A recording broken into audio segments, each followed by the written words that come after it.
Yeah, I know. I like your whole look. Oh, thank you very kindly. And the fellow with this whole look here, I'm Giles Edwards from 366 Weird Movies, and I am speaking with Annapurna Sriram, the director, certainly, and I believe also writer and star, from what I observed last night at the screening of cktoys. Yeah. Which, well, we'll see how our publisher people like us using such strong language, but regardless, thrilled to have seen it, thrilled to be sitting with this individual here. And I will kick off with something of a broad question. Okay. And I can clarify as you may require. How did you end up here? At Fantasia? At Fantasia. You have this is your directorial feature debut, I believe. And you played it in front of a packed house at the esteemed Fantasia Festival. How did things line up for that? I've sort of been asking myself that question on our tour that we've been going on with this film to festivals. We premiered at South by Southwest, which was like our big, wait, how did we get in here? How are we here right now? This is just a tiny movie made by a couple people with some big ideas. But Mitch, who's one of the head programmers here, saw the film, I think right after we premiered at South by Southwest, and he was just like, I want to program it. Let me know. And we were like, bet, we would love to play there. So, I think that the hype that Fantasia has, and every filmmaker I've talked to that has been here has spoken so highly, not only of the audience, but just of the quality of the films, the real artistry of the filmmakers here, and in turn, the appreciation that the audience has for craft and for creativity and imagination. And it's not just horror, it's really like all kinds of surrealism, magical realism, fantasticalism, comedy, drama, it's all across the board. But I think the big thing is just this use of imagination as a creator, and not living in just a naturalistic world, but having all these films that can live in any type of gradient of imagined reality. And so, the hype is real. All day yesterday we were freaking out because the theater we played in is the biggest audience, it's like over 600 seats, and we were very concerned if we were going to sell all the tickets or how full it was going to be. Is there going to just be 50 people in the audience, 100 people in the audience? What can we do to make sure we sell all the tickets? And then when I walked into the room and saw it was completely packed, I was shocked and overwhelmed. And I was like, okay, well, I guess we didn't fail at selling out the tickets. And then the audience here, they meow, they laugh, they applaud, they gasp in unison. It's like having a Greek chorus as like a fourth character to your movie, which is just such an incredible experience. And I think it's maybe incredible for them, I hope. There's one section in the film. Did you see it last night? Oh, yes. When I'm on the bed with Francois Arnaud, and he's a Montreal boy. Okay. He's like a Montreal actor. And he kind of goes to sleep, or he's we're in the throes of this weird intimate scene, and then they all started applauding. And I was just thinking this scene is usually dead silent in most screenings, yet this audience is cheering on. So I think that's how we got here, and I'm so ecstatic to be here. No, that's wonderful. I guess reaching back before festivals, before this movie existed, this is a very particular kind of film, and we'll certainly get more into that. But what, if you might speak briefly on why did you make this movie? working as an actor and, coming out of acting conservatory, I think that there's a really big disparity between what you want to do as a creative and what's actually being done in the industry. And I found myself really bored and unimpressed and I guess questioning my choice or my desire to be an artist, because it felt like so much of the work that is being made or that was being made are like, saccharine TV movies, procedural cop shows, procedural, hospital shows, procedural lawyer shows, this sort of formulaic, mainstream indie. It felt like everything was falling into these very banal and sort of boring, projects. And I, grew up watching so many, fun movies as a kid, so many fun cult movies as a teenager.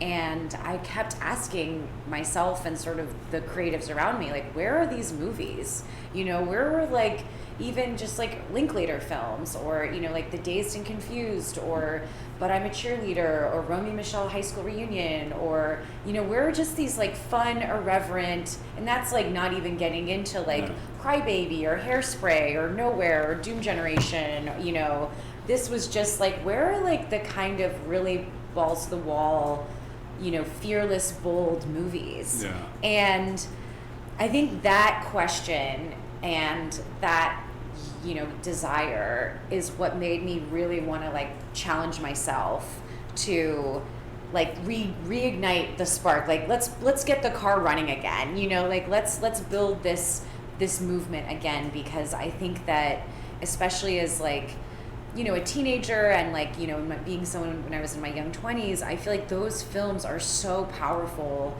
and transformative for young people because they aren't safe, because when you grow up and you only watch what your parents let you watch, it's when you discover those films that feel dangerous and they feel naughty that you also yourself feel like, now I'm becoming an adult. Yeah. And so I wanted to just make that movie for teenagers to discover and watch with their friends, and it's like a dangerous, naughty thing that they're doing, but it's also shaping their essentially it's going to help shape their politics and their taste as they age. They're not just going to be like into Super Mario and like Marvel, Oh, I hear that. Certainly with my own movie watching background and recollections of, I think the 90s, possibly into the early aughts, was sort of the last hurrah of big studio but strange kind of thing going on. Yes.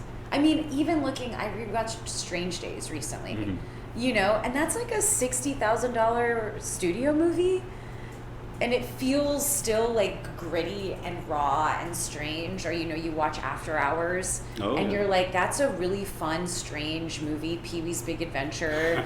I grew up with like Polyester and like Cemetery Man and like weird. I also got like, I watched Boogie Nights when I was really young. Yeah. And so I think that there was just this like, cinema provided this sort of window into like it's provocative, but it's like tintillating.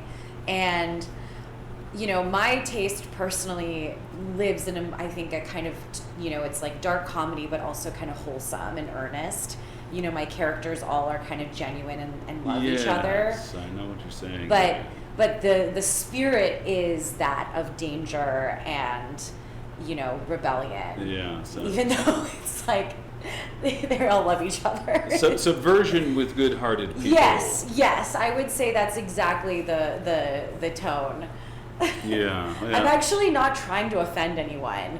I'm trying to just like, push us all into like a fun party. Yeah, you certainly didn't offend anyone at the screening last night. From my vantage point, I was on that front row of the upper level, so near the pathway before the stairs going down. So pretty good view of, the audience.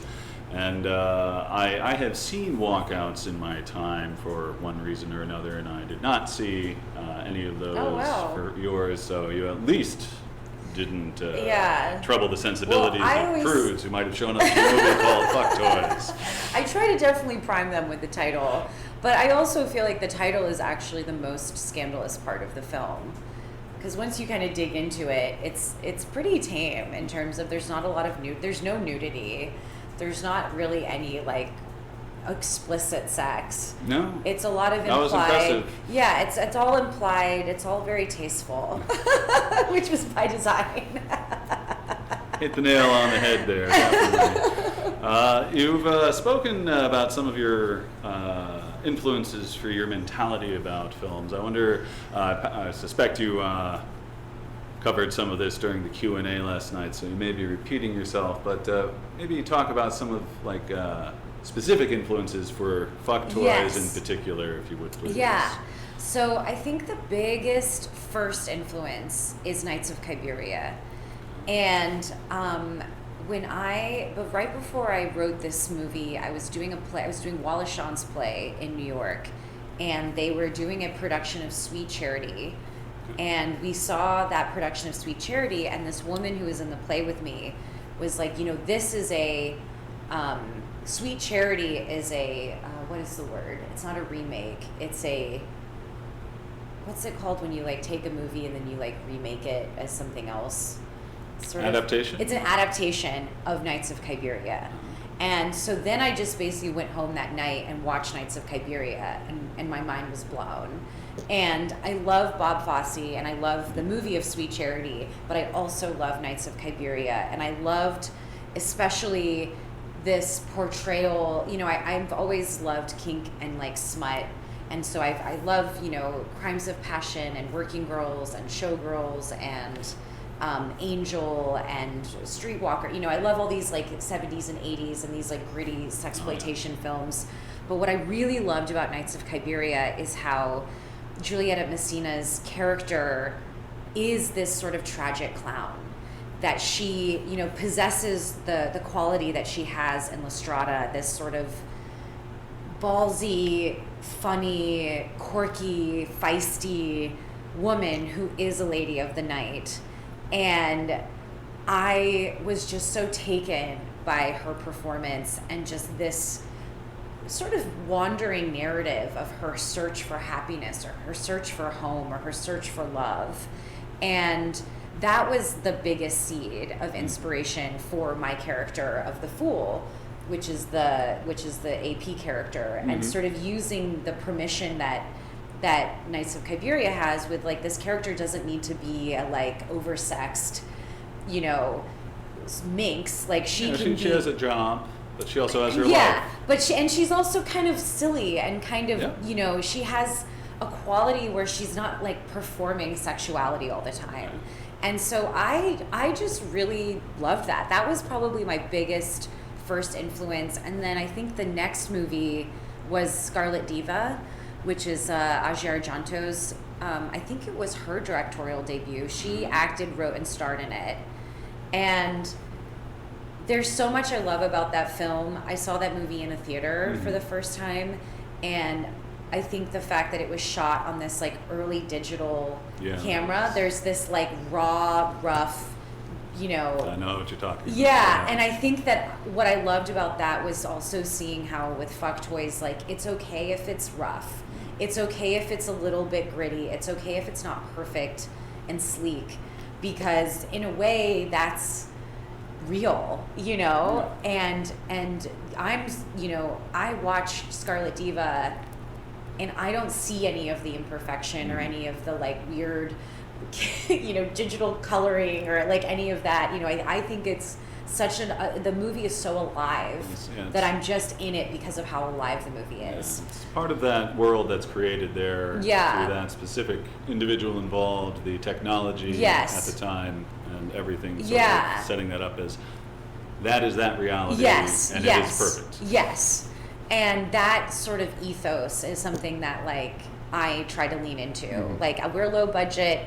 Like the whole trash thing came around partly just because I was like, trash is free. If we need to build production design out of stuff, let's just use what's free, because this is an indie film. Yeah. So slap a big banner over something and suddenly it's a fancy exactly. hotel. And yes, yeah. So we can find these solves creatively, and we just have to lean into the limitations as part of the like celebration of the movie.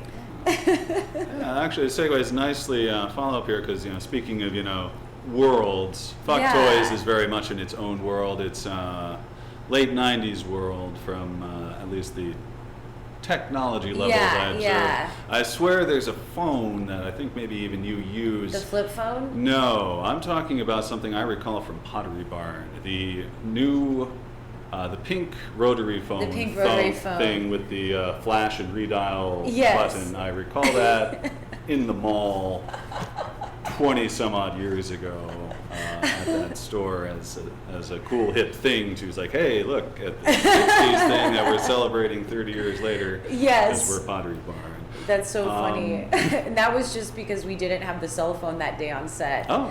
So we had to find a solution, and we found that phone on Facebook Marketplace. Oh, well, it was and just went and picked it up and put it in the scene. Worked perfectly. Seamless on that little vantage you got set up there. So we're, I guess, certainly in the film, but also kind of asking, in real life, where is this trash town? Because you have all these beautiful shots of derelict structures. Yeah. And they really just...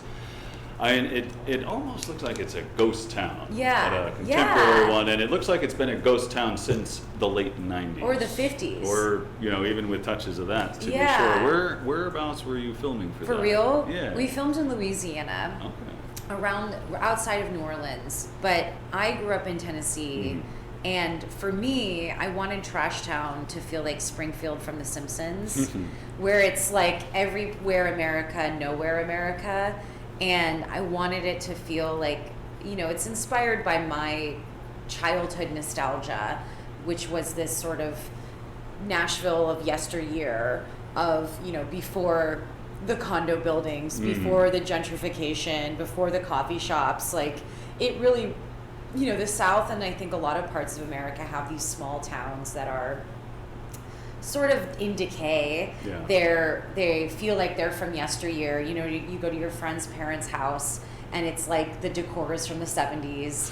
It's like this feeling of like everything is stuck in these other time warps. The diner is from the 50s, the same booths, The Robert's basement, I recognize Right. that wall paneling. Yes, yeah, the wood paneling, it feels like you're back in like someone else's home that they haven't updated it. Yeah. And so I, wanted Trash Town to feel sweaty and muggy like the South, and to have that sort of charming small town feel mixed with those like abandoned warehouses or factories that are like overgrown with green, I don't even know what it is, bushes that are just, Tall weeds, but that are reclaiming despite the best efforts of the ubiquitous cleaning crew.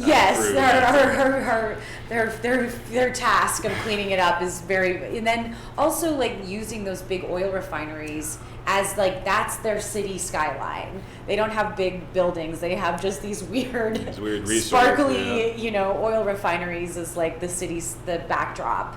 So that was like a mix of, like, and then those like pipes that like have just like sewage pumping out of them, and like a stagnant river.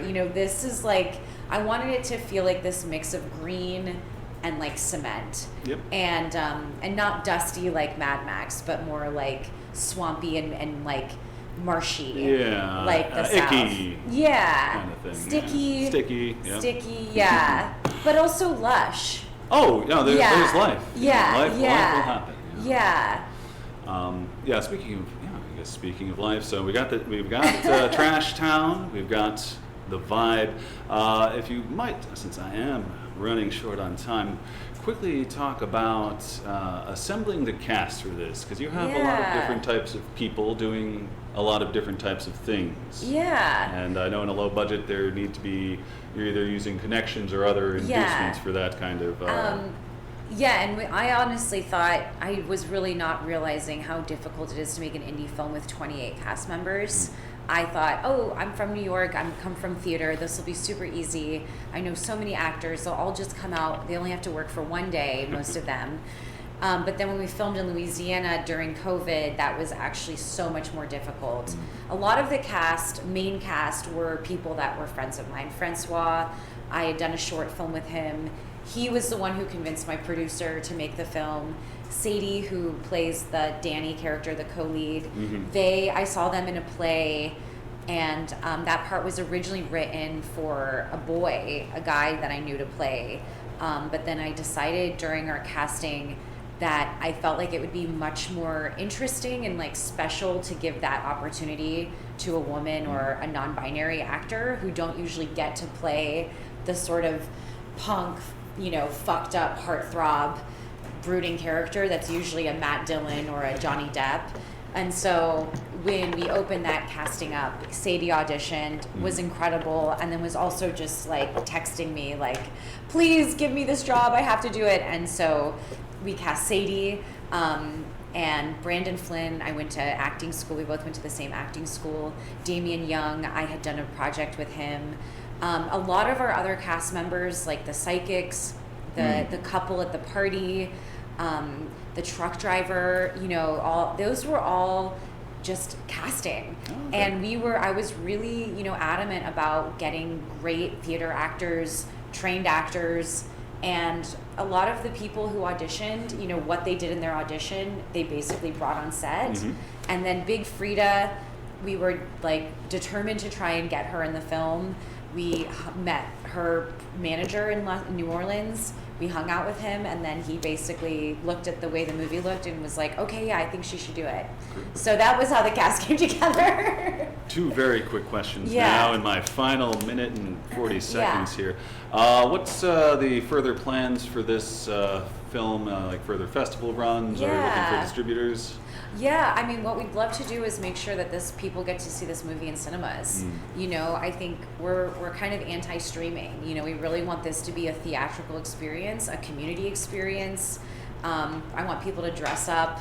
I want to make cocktails like the movie. I want to have a dance party. I want this to be a fun, communal experience for young people, and not just a movie you put on the background. Right. So we're trying to find a distributor who's down for that type of roadshow, explosive theatrical tour. I wish. And I think, coming up, we're gonna play Stitches in Spain, and we're playing Nashville, and there's other festivals, but they're just not announced yet. Okay, very cool, very cool. And my final question, I swear. Yeah. It's okay. It's all good. I like to end every 366 interview with this. Can you tell us your hometown, and can you recommend a restaurant there? Yeah, I'm from Nashville, Tennessee. Oh man, what's still open? What still exists there that hasn't? Well, if you haven't adopted Sunflower Cafe. Sunflower Cafe. Which is, I'm vegan. It's the best vegan spot in Nashville, Tennessee. Nashville. That is fantastic. Yeah, we got Thank you so much. This was so fun. It was wonderful to talk to you. Glad you could make the time. Yeah, absolutely. This has been Annapurna Sriram, who wrote, directed, starred in, and probably had a hand in producing cktoys, which will hopefully be coming to a theater near you. I'm Giles Edwards, and I've had a delightful time with this chat. Thank you very kindly. Thank you so much.